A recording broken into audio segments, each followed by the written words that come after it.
Anak-anak Lewi ialah Gerson, Kehat, dan Merari. Anak-anak Kehat ialah Amram, Zishar, Hebron, dan Uziel. Anak-anak Amran ialah Harun, Musa, dan Miriam. Anak-anak Harun ialah Nadab, Abihu, Eleazar, dan Itamar. Eleazar memperanakkan Pinehas. Pinehas memperanakkan Abisua. Abisua memperanakkan Buki. Buki memperanakkan Uzi. Uzi memperanakkan Zerahia. Zerahia memperanakkan Merayot. Merayot memperanakkan Amaria. Amaria memperanakkan Ahitub. Ahitub memperanakkan Zadok.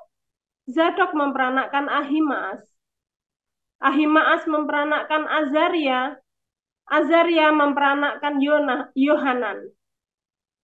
Yohanan memperanakkan Azaria. Dialah yang memegang jabatan imam di bait suci yang didirikan Salomo di Yerusalem. Azaria memperanakkan Amaria. Amaria memperanakkan Ahitub. Ahitub memperanakkan Zadok. Zadok memperanakkan Salum. Salum memperanakkan Hilkia. Hilkia memperanakkan Azaria. Azaria memperanakkan Seraya. Seraya memperanakkan Yozadak. Yozadak turut diangkut ketika Tuhan membiarkan orang Yehuda dan Yerusalem diangkut ke dalam pembuangan oleh Nebukadnezar. Anak-anak Lewi ialah Gerson, Kehat, dan Merari. Inilah nama anak-anak Gerson, Libni dan Simei. Anak-anak Kehat ialah Amram, Zishar, Hebron, dan Uziel. Anak-anak Merari ialah Mahli dan Musi. Inilah kaum-kaum suku Lewi dalam puak-puak mereka.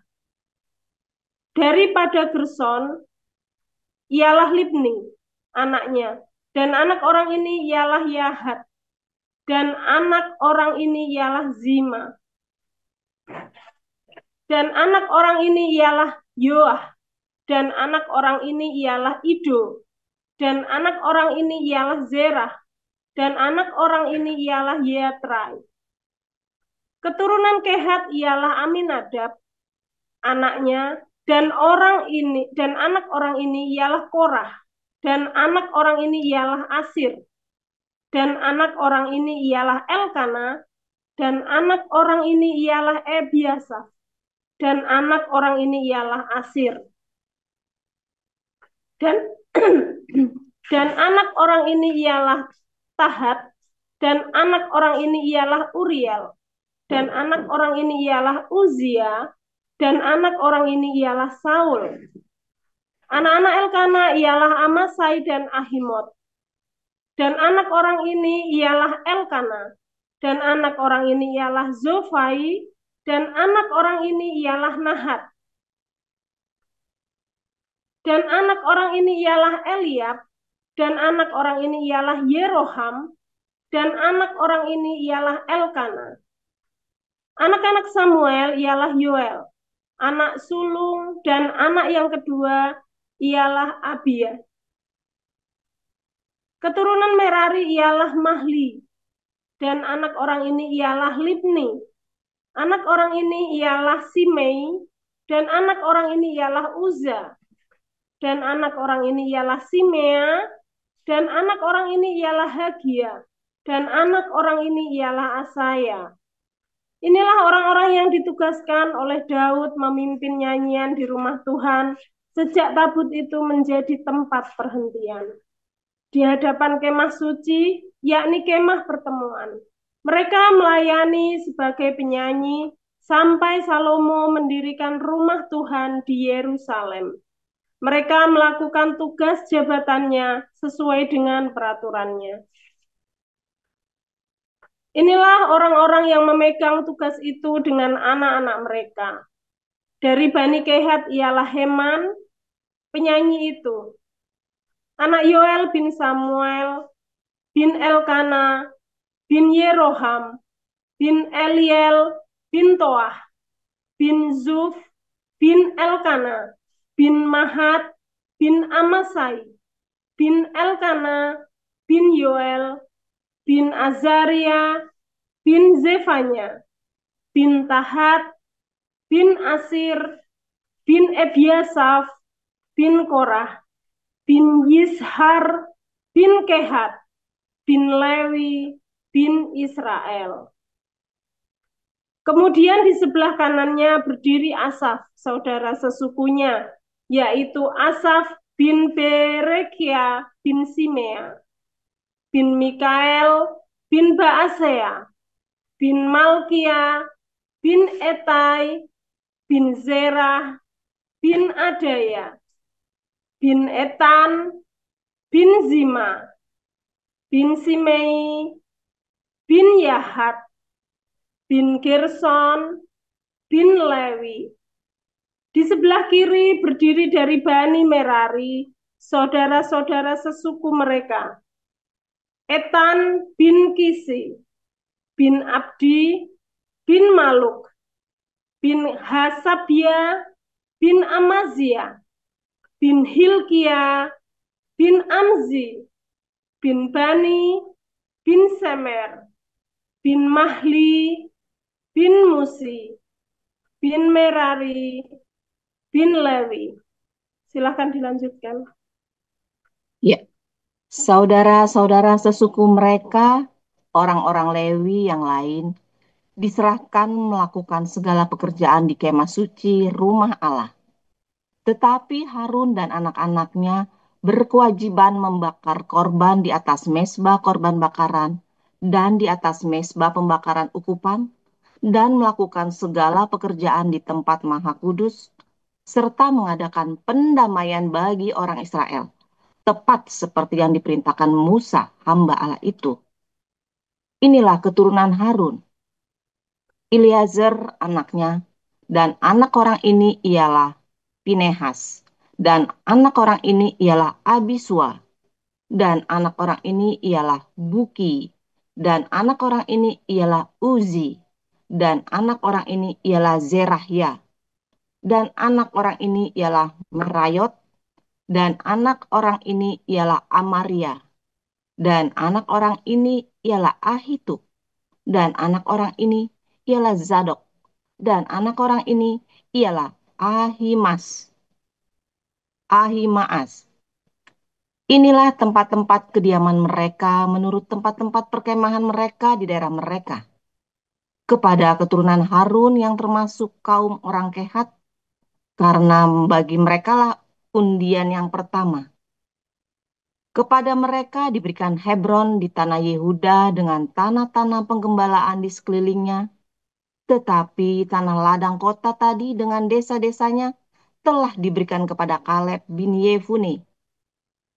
Kepada keturunan Harun diberikan Hebron kota perlindungan itu, kemudian Libna dengan tanah-tanah penggembalaannya, dan Yatir, lalu Estemoa dengan tanah-tanah penggembalaannya, Hilen dengan tanah-tanah penggembalaannya, Debir dengan tanah-tanah penggembalaannya, Asan dengan tanah-tanah penggembalaannya, dan Bet-Semes dengan tanah-tanah penggembalaannya.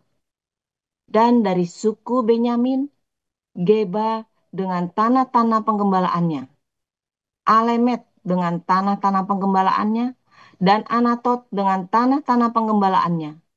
Seluruhnya kota-kota mereka ada 13 yang dibagikan di antara kaum-kaum mereka. Dan keturunan Kehat yang selebihnya mendapat dengan undian 10 kota dari kaum suku itu, yakni dari suku Manasye yang setengah itu. Kepada keturunan Gerson menurut kaum-kaum mereka, diberikan 13 kota dari suku Isakar, dari suku Asyer, dari suku Naftali, dan dari suku Manasye yang di Basan. Kepada keturunan Merari menurut kaum-kaum mereka, diberikan dengan diundi 12 kota dari suku Ruben, dari suku Gad, dan dari suku Zebulon. Jadi orang Israel memberikan kepada orang Lewi kota-kota itu dengan tanah-tanah penggembalaannya. Mereka memberikan juga dengan diundi kota-kota tadi yang mereka sebutkan nama-namanya dari suku Bani Yehuda, dari suku Bani Simeon, dan dari suku Bani Benyamin. Kaum-kaum yang lain dari keturunan Kehat mendapat kota-kota dari suku Efraim sebagai daerah mereka. Kepada mereka diberikan Sikem, kota perlindungan itu dengan tanah-tanah penggembalaannya di pegunungan Efraim. Lalu Geser dengan tanah-tanah penggembalaannya, Yokmeam dengan tanah-tanah penggembalaannya, Bet Horon dengan tanah-tanah penggembalaannya, Ayalon dengan tanah-tanah penggembalaannya, dan Gad Rimon dengan tanah-tanah penggembalaannya. Dan dari suku Manase yang setengah itu, Aner dengan tanah-tanah penggembalaannya, dan Bileam dengan tanah-tanah penggembalaannya. Jadi kota-kota itu diberikan kepada kaum-kaum yang selebihnya dari keturunan Kehat. Keturunan Gerson mendapat dari kaum suku Manase yang setengah itu. Golan yang dibasan dengan tanah-tanah penggembalaannya, lalu Asitarot dengan tanah-tanah penggembalaannya. Dari suku Isakar, Kedes dengan tanah-tanah penggembalaannya. Daberat dengan tanah-tanah penggembalaannya, Ramot dengan tanah-tanah pengembalaannya, dan Anem dengan tanah-tanah pengembalaannya. Dari suku Asher, Masal dengan tanah-tanah pengembalaannya, Abdon dengan tanah-tanah pengembalaannya, Hukok dengan tanah-tanah pengembalaannya, dan Rehob dengan tanah-tanah pengembalaannya. Dari suku Naftali, Kades yang di Galilea dengan tanah-tanah pengembalaannya, Hamon dengan tanah-tanah pengembalaannya, dan Kiryataim dengan tanah-tanah penggembalaannya. Keturunan Merari yang selebihnya mendapat dari suku Zebulon, Rimono dengan tanah-tanah penggembalaannya, dan Tabor dengan tanah-tanah penggembalaannya. Dan di seberang sungai Yordan dekat Yeriko, di sebelah timur sungai Yordan, diberikan dari suku Ruben, Bezer yang di padang gurun dengan tanah-tanah penggembalaannya, Yahas dengan tanah-tanah pengembalaannya, Kedemot dengan tanah-tanah pengembalaannya, dan Mefaat dengan tanah-tanah pengembalaannya. Dan dari suku Gad, Ramot di Gilead dengan tanah-tanah pengembalaannya, Mahanaim dengan tanah-tanah pengembalaannya, Hesibon dengan tanah-tanah pengembalaannya, dan Yaezer dengan tanah-tanah pengembalaannya. Demikianlah sabda Tuhan.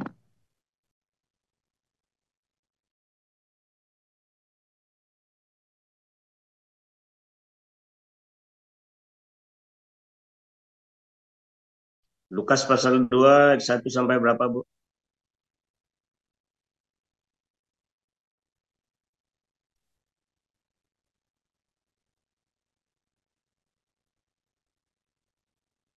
Lukas pasal 2 ayat 1 sampai berapa, Bu?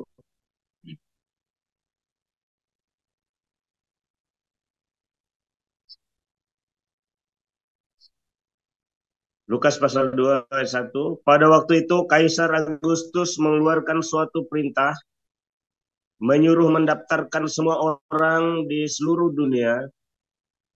Inilah pendaftaran yang pertama kali diadakan sewaktu Kirenius menjadi wali negeri di Syria. Maka pergilah semua orang mendaftarkan diri masing-masing di kotanya sendiri. Demikian juga Yusuf pergi dari kota Nazaret di Galilea ke Yudea, ke kota Daud yang bernama Bethlehem, karena ia berasal dari keluarga dan keturunan Daud, supaya didaftarkan bersama-sama dengan Maria tunangannya yang sedang mengandung. Ketika mereka di situ, tibalah waktunya bagi Maria untuk bersalin, dan ia melahirkan seorang anak laki-laki, anaknya yang sulung. Lalu dibungkusnya dengan lampin dan dibaringkannya di dalam palungan, karena tidak ada tempat bagi mereka di rumah penginapan. Di daerah itu ada gembala-gembala yang tinggal di padang menjaga kawanan ternak mereka pada waktu malam. Tiba-tiba berdirilah seorang malaikat Tuhan di dekat mereka, dan kemudian Tuhan bersinar meliputi mereka, dan mereka sangat ketakutan. Lalu kata malaikat itu kepada mereka, "Jangan takut, sebab sesungguhnya aku memberitakan kepadamu kesukaan besar untuk seluruh bangsa. Hari ini telah lahir bagimu juru selamat, yaitu Kristus Tuhan di kota Daud. Dan inilah tandanya bagimu, kamu akan menjumpai seorang bayi dibungkus dengan lampin dan terbaring di dalam palungan.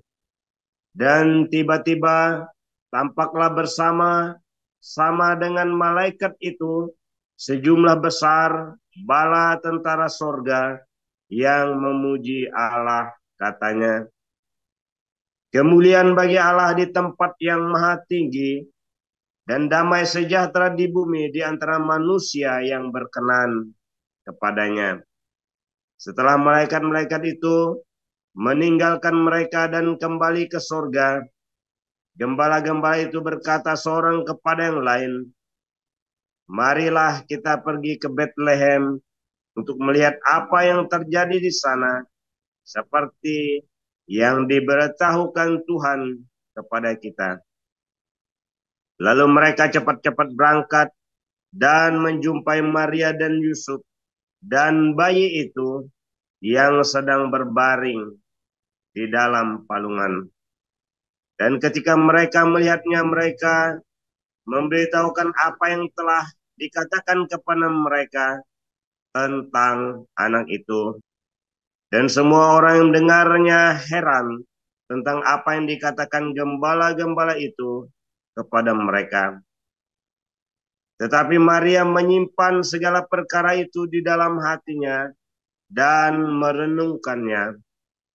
Maka kembalilah gembala-gembala itu sambil memuji dan memuliakan Allah, karena segala sesuatu yang mereka dengar dan mereka lihat, semuanya sesuai dengan apa yang telah dikatakan kepada mereka.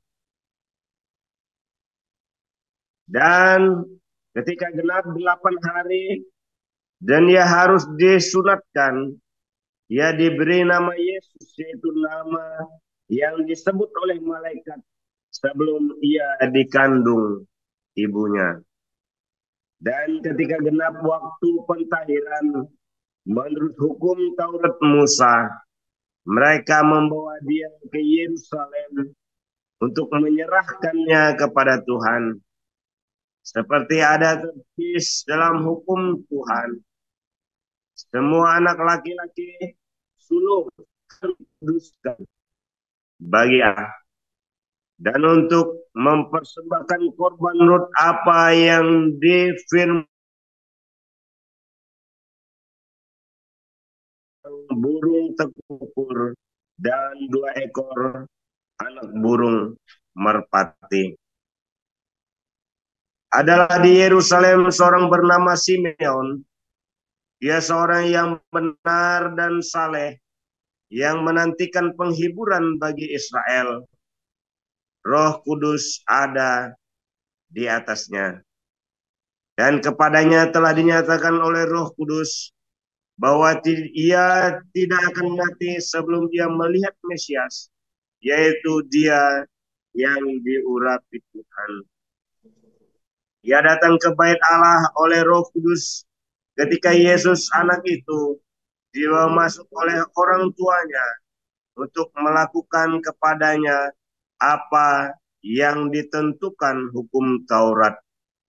Ia menyambut anak itu dan menatangnya sambil memuji Allah, katanya, "Sekarang Tuhan, biarkanlah hamba-Mu ini pergi dalam damai sejahtera sesuai dengan firman-Mu.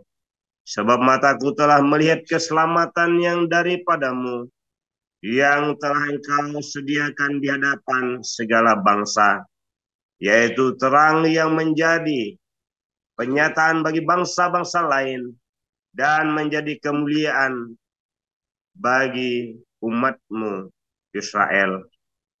Dan bapa serta ibunya amat heran akan segala apa yang dikatakan tentang dia. Lalu Simeon memberkati mereka dan berkata pada Maria, ibu anak itu, sesungguhnya anak ini ditentukan untuk menjatuhkan atau membangkitkan banyak orang di Israel dan untuk menjadi suatu tanda yang menimbulkan perbantahan, dan suatu pedang akan menembus jiwamu sendiri supaya menjadi nyata pikiran hati banyak orang. Lagi pula di situ ada Hana, seorang nabi perempuan, anak Fanuel dari suku Asher. Ia sudah sangat lanjut umurnya. Sesudah kawin, ia hidup 7 tahun lamanya bersama suaminya. Dan sekarang ia janda dan berumur 80 tahun.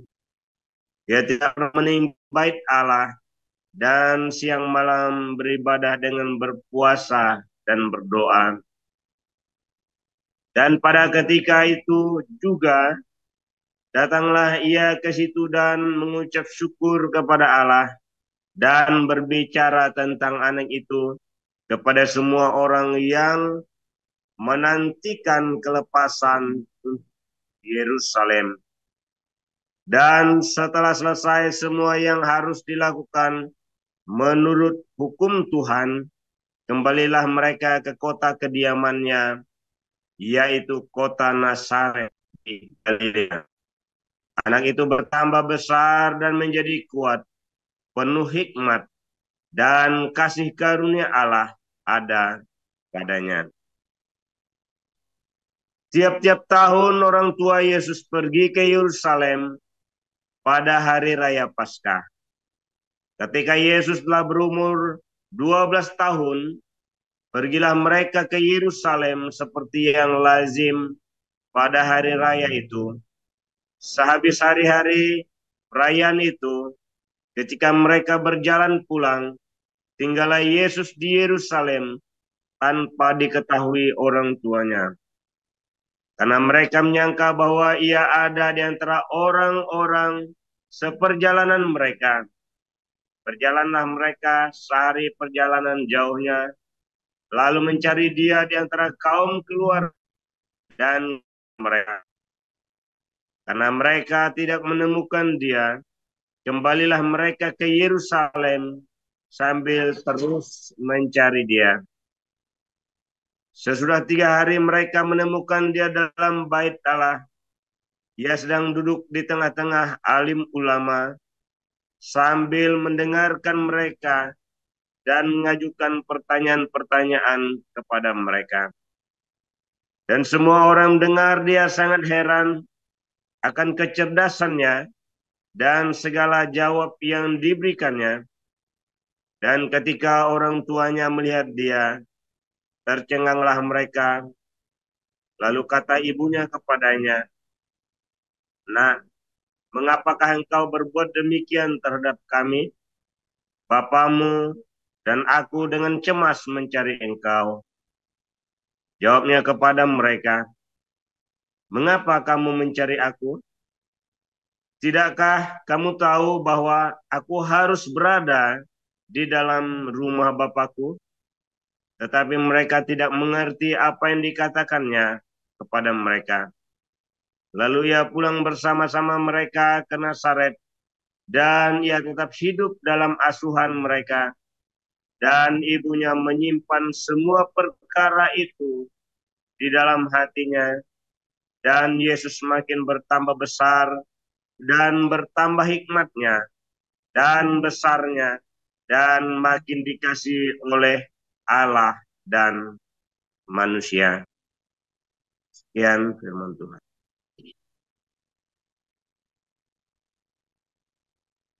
Terima kasih atas bacaan Alkitab oleh para lektor, Pak Kasianus Dino, Ibu Endang, dan Bu Rima. Kita akan mendengarkan Renungan Embun Pagi dengan judul Pendeta dan Ustadz oleh Dr. Joseph Paul Jang, Gembala kita. Silakan Pastor Paul. Haleluya, firman Tuhan selalu baru setiap hari ketika kita menantikan Tuhan dengan penuh cinta, penuh pengharapan. Dan jangan lupa berbuat baik dalam kesusahan apapun kamu hari ini. Selalu berbuat baik. Selalu berbuat baik, ya. Karena semua lagi baik, kamu berbuat baik, ya itu wajar. Tapi kalau kamu lagi susah, kamu tetap berbuat baik, nah itu sesuatu banget tuh bagi Tuhan. Ya, akan harum baunya. Ya, kebaikan di saat susah itu, kamu yang melakukannya. Wah, itu tuh harum baik, harum ya saudara ya. Saudara, kalau tadi kita membaca tentang orang-orang Lewi ya, mereka melakukan korban bakaran 3 kali sehari. Orang Lewi itu wajib melakukan korban bakaran di bait suci 3 kali sehari. Ya, di dalam bait suci itu ada di pertengahan kota Yerusalem, lalu sekelilingnya ada penduduk-penduduknya. Yerusalem tentu saja belum seramai hari ini ya, atau zaman itu yang belum padat penduduknya. Ya, Anda bayangkan ya, bahkan bukan cuma di bait suci, di tempat orang-orang Lewi ini ya menyalakan perapian ya, sehingga baunya itu bukan hanya di bait suci saudara, tapi sampai keluar ya, karena kan di halaman dia bikinnya kan, bukan di dalamnya gedung, tapi di halamannya bait suci, sehingga baunya itu kemana-mana tuh. Anda bayangin tiap hari seluruh Yerusalem itu bau domba dipanggang saudara, atau bau sapi dipanggang ya, seluruh kota. Anda kebayang nggak ambience-nya seperti apa? Jangan bilang kayak Arab, saudara. Anda tahunya cuma Arab doang nih di Indonesia nih. Ya kayak Yahudi, tentu kayak Yahudi, bukan kayak Arab. Jadi seluruh itu ya, saudara, Anda pernah tahu rasanya tinggal di dekat tukang sate, saudara. Itu saudara, bayangin rumahmu sebelahnya tukang sate. Lah itu kayak gitu tuh rasanya tuh, saudara. Ya, kalau Anda yang nggak doyan ya nggak enak. Tapi kalau Anda yang doyan, ya ngirit saudara ya, ngirit. Jadi kalau makan itu, Anda pakai nasi putih saja sama kecap saudara, baunya dari sebelah. Dari sebelah itu udah usah makan, kan sudah ada baunya, ya kan. Makan itu kan sebenarnya apa? Dagingnya apa baunya saudara? Baunya kan, makan itu sebenarnya kan. Kalau dagingnya udah nggak ada baunya kan juga nggak enak juga kan. Karena ada baunya maka makan itu jadi lebih enak. Jadi makan kasih nasi sama kecap, ya kan. Terus makan di sebelahnya tukang sate itu. Nah, itu ambience ya saudara, membuat sebuah ambience. Ambience apa? Kemakmuran. Rasanya kok makmur ya saudara ya. Makanya dibangun ya. Anda kebayang enggak kalau setiap hari ya seluruh pemukiman itu baunya sate saudara. Seperti bau pesta setiap hari kan? Seperti bau pesta setiap hari. Dan makanan itu ya kalau yang ada yang dibakar habis, ada yang dibiarkan untuk dibagi ke orang-orang, saudara. Ya, ada yang dibakar sampai habis, ada yang dibagikan ke orang-orang. Ya kan? Makanya ada persediaan makanan di rumahku. Ya kan? Selalu Tuhan berkata, biarlah ada persediaan untuk orang Lewi dan untuk orang-orang miskin. Bukan cuma untuk orang Lewi saja. Dan orang Lewi itu bukan pengangguran, saudara ya. Anda jangan berpikir orang Lewi itu nggak ada gawean, cuma nongkrong. Kayak Anda ngeliat pengerja-pengerja gereja atau pendeta cuma nongkrong di gereja dapat duit, saudara. Enak aja itu, pendeta kurang ajar itu. Cuma bisa ngelawak dapat duit. Orang Lewi ini punya padang-padang penggembalaan. Karena mereka harus punya domba-domba unggulan untuk dipersembahkan kepada Tuhan. Dombanya harus yang bagus, dirawat mereka ya. Mereka sangat ahli di dalam menggembalakan domba. Makanya mereka itu tinggal di setiap suku-suku Israel itu selalu ada orang Lewi. Mereka nggak dapat tanah sendiri. Mereka masuk ke dalam suku-suku Israel. Ya, mereka nggak tinggal sendiri. Ya, mereka tidak menciptakan kerajaannya sendiri atau menciptakan komunitas sendiri. Mereka masuk mengajari orang-orang Israel bagaimana mengenal Tuhan. Bagaimana kamu menghidupkan suasana.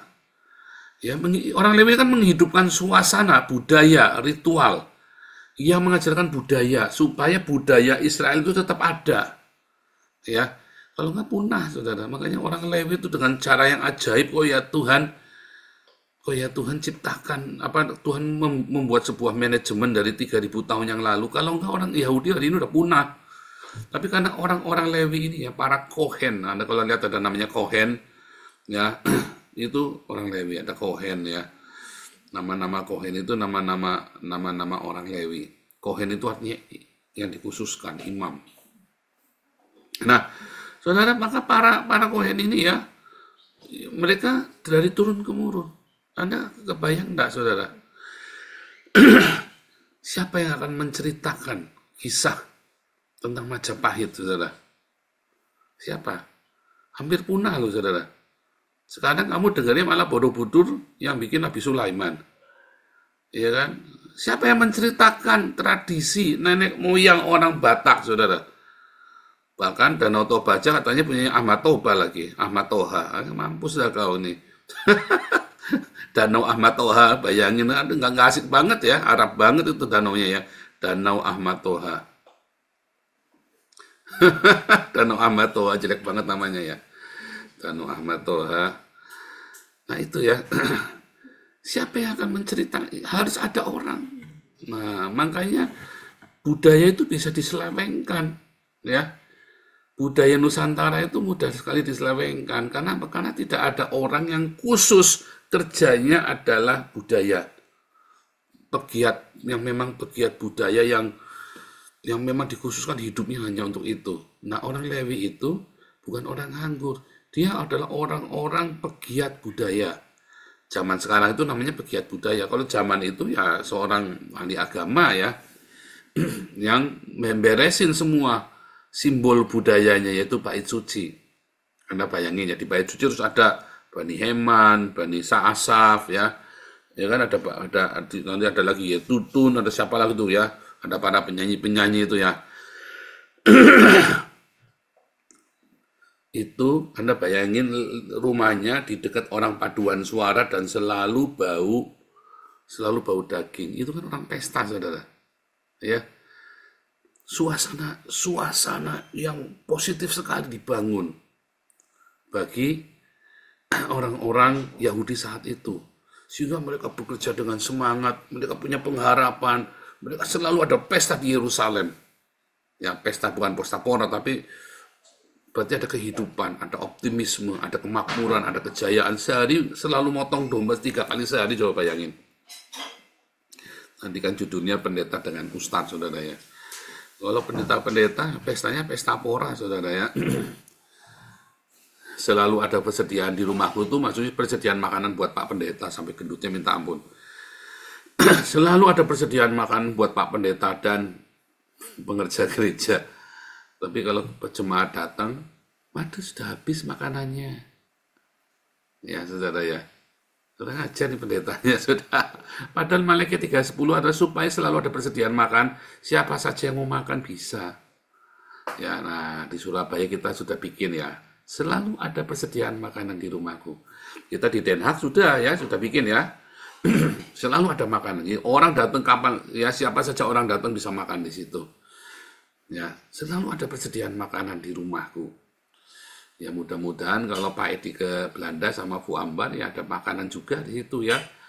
Bisa nginep Pak Enardo, nginep di Pastori. Tapi Pak Enardo ini luar biasa ya. Saya kadang-kadang nggak enak, tapi ya itulah kita pelayanan ya. Bulianti sama ya, juga bos. Bulianti itu orang sugih itu, Bulianti saudara ya. Jet-set itu, golongan orang jet-set. Sampai Swiss dorong-dorong keretanya kita, gerobaknya kita ya. Sampai di foto. Ini Pak Enardo juga sama. Pak Enardo ini bos besar ini, Pak Enardo ini saudara ya. Bos sawit ini ya, anggota dewan. Sampai sini gotong-gotong amben, saudara, gotong-gotong kasur, gotong-gotong sofa, naik ke lantai 2. Padahal bos dikerjain sama Nabi 26. Nanti Pak Edi kalau kesini nggak tahu suruh gotong apa lagi dah. Suruh. Di sini senang ya saudara ya ini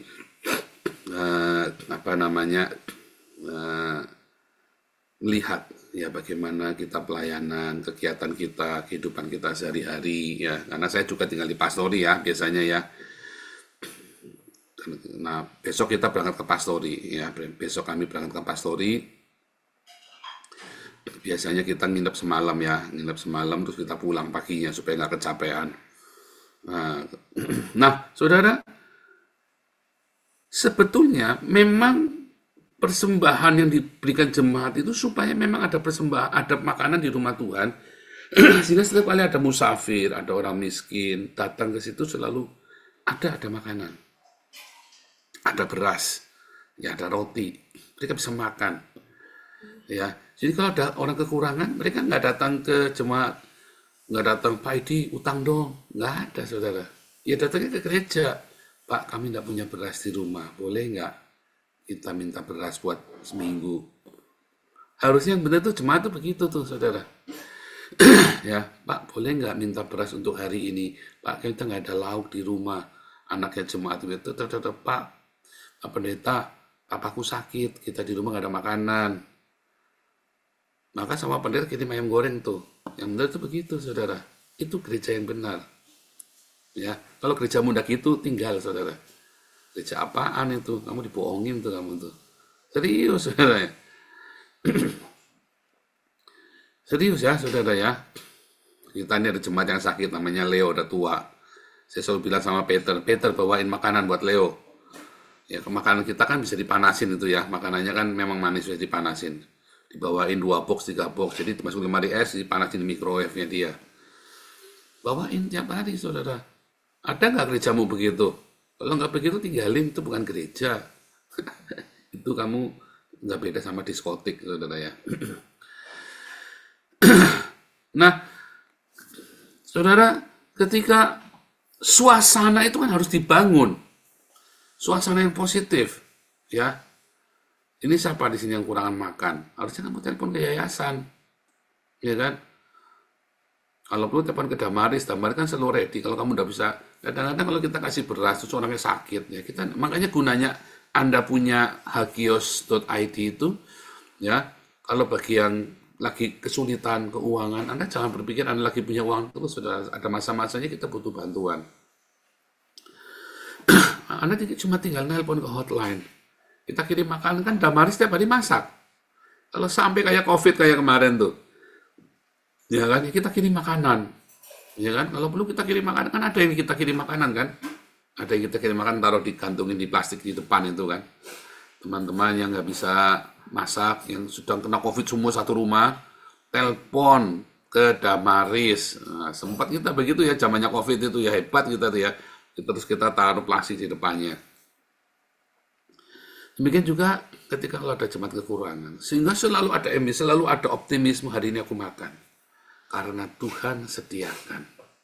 Karena Tuhan mencukupkan. Iya kan? Kita ada beasiswa karena Tuhan mencukupkan. Nah, seorang pendeta kerjanya apa? Sebagai manajer dari proyek itu, saudara. Sebagai manajer dari proyek itu, mungkin bukan dia melakukan sendiri, tetapi dia serahkan ke orang. Seperti saya. Saya fokus dengan firman Tuhan, Pak Stephen, Pak Enardo, Pak Harto, Pak Yuwono, ya, Bu Dr. Ria, yang mengelola. Ya kan? Saya fokus dengan firman Tuhan. Saya sangat terbantu ya dengan kehadiran para pembina ini, saudara ya. Ada nggak pembina yang belum saya sebut? Minta maaf. Ya, jangan marah, pembina belum disebut, nanti marah lagi. Ya. Maka saudara, gerejamu akan diberkati, seperti komunitas kita diberkati. Ya, maka tidak ada orang miskin di tengah kita. Ya kan?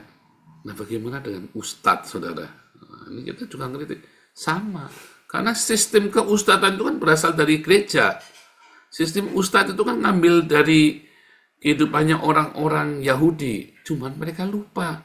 Ustadznya nggak belajar, nggak sekolah. Jadinya belajarnya nggak tuntas. Makanya banyak sekali justru keustadzan itu menjadi tempat politik. bukan tempat makan. Anda lihat, nggak ada masjid, tempat makan itu nggak ada, saudara. Tempat tidur, iya. Sholatnya di jalan raya. Sholatnya di pinggir jalan. Tidurnya di masjid. Itu iya, saudara. Itu memang benar. Menghina Pak, bukan. Saya ngomong serius, saudara. Gereja juga menjadi pusat tempat, pusat senternya kehidupan orang-orang. Sama seperti bait suci. Ya, orang datang untuk makan. Kalau di masjid kan nggak ada orang masak. Bagaimana ngasih makannya?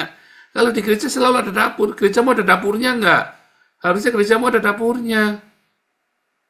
Ya, gereja itu harus ada dapurnya. Karena tempat ngasih makan. Bukan kantin, dapur. Harusnya tiap pulang gereja itu dikasih makan gratis. Serius, saudara. Jemaatnya 20.000, ya makan semua. Emang kenapa? Ya kan? Atau dialihkan ke komsel makan itu. Hari Minggu cuma pertemuan, terus sudah dialihkan ke komsel. Sebab kalau pakai makan segala, nggak bisa 5 kali sehari kebaktiannya kan? Kayak di Nginden itu 7 kali sehari. Gimana caranya tuh? Ibadahnya susulan sambil makan, ya kan udah cukup tempatnya. Karena jemaatnya sudah nyampe puluhan ribu, 50 ribuan ya. Ya, tapi bisa dialihkan ke komsel, ke sel grup, ke mesbah keluarga, atau family altar. Makanya di situ. Ya, saudara ya, bisa. Nah, komselmu ada makan-makan nggak? Harusnya makan, saudara ya. Datang ini cuma buat makan? Memang iya. Datang untuk makan. Apalagi kalau jemaatmu ada yang tidak mampu. Kita masak yang enak. Seminggu sekali makan enak. Saudara tahu, Kak saya itu seminggu sekali ya. Seneng kan sama setiap kali ada ibadah rumah tangga, pasti banyak jajan di sana karena kami miskin sekali. Jadi saya rajin ke gereja karena mau makan. Ya, hari Senin ada pertemuan apa, hari Selasa, dan setiap kali pertemuan itu gereja kami itu selalu ada makanan. Nah, saya di rumah nggak ada uang beli jajan, nggak ada uangnya, saudara mau beli jajanan. Ya makan sehari cuma 2 kali. Ya gimana? Saya masih masa pertumbuhan coba. Ya kan, kurus 40 kilo saya dulu ya. SMA saya 40 kilo ya. Makanya 48 kilo lah. 40 kilo malah ya. Saya kurus sekali saudara saya dulu ya. Nah, makanya banyak tapi nggak gemuk-gemuk. Entah kenapa dah. Nah, makanya saya sering ke gereja. Persekutuan doa. Selalu ada makanan. Makanannya enak-enak lagi. Nggak apa-apa. Emang kenapa kalau datang karena makanan? Jangan menghina. Ya ini datang cuma karena mau makan. Kamu nggak boleh menghina. Itu ajaran, Tuhan Yesus ajarkan datang untuk makan, tetapi makan dengan cara yang benar. Jangan geragas. Jadi jangan menghina kalau ada orang ini datang cuma makan tok, Pak. Terus dikotbahin, ya siapa di sini yang datang cuma ingin ngejar makanan, di sini sindir. Kurang ajar kamu, saudara. Nggak boleh kamu nyindir-nyindir gitu. Mereka datang memang mau makan, jangan kamu marahin. Ya, kamu pikir mereka datang mau apa, mau makan? Ya jangan disindir-sindir. Kalau masjid bukan tempat makan. Masjid itu tempat politik. Dari awalnya disetting oleh Muhammad, zamannya Quraisy itu, ya Ka'bah itu adalah tempat politik. Mereka kumpul berpolitik di situ. Mereka di situ nggak boleh berkelahi. Ya, taruh pedangnya di luar, lalu mereka ribut di dalam, ya. Ribut ini untuk musyawarah, tempat berpolitik, saudara ya, untuk kayak anggota rumah dewan begitu. Kalau gereja bukan tempat politik. Sekarang kebalik, gereja kamu bahas politik. Ya kan? Ada beberapa gereja yang pro dengan politik tertentu. Gedung gereja menjadi tempat pencitraan. Nggak boleh, saudara. Gedung gereja menjadi tempat makanan. Ya, menjadi tempat makan. Rumah roti. Kemarin kita sudah belajar Bethlehem ya. Rumah roti untuk makan. Ya. Ingat-ingat ya, nanti diulangi lagi banyak pesan saya. Nanti kamu akan diberkati, hidupmu akan bahagia, pendetamu, jemaat semuanya, ya mulai. Ya saya senang ada banyak sekali pendeta gabung dengan komunitas kita sekarang, dan mereka mulai melakukan ya, yang seperti yang kita ajarkan. Ya Tuhan Yesus memberkati.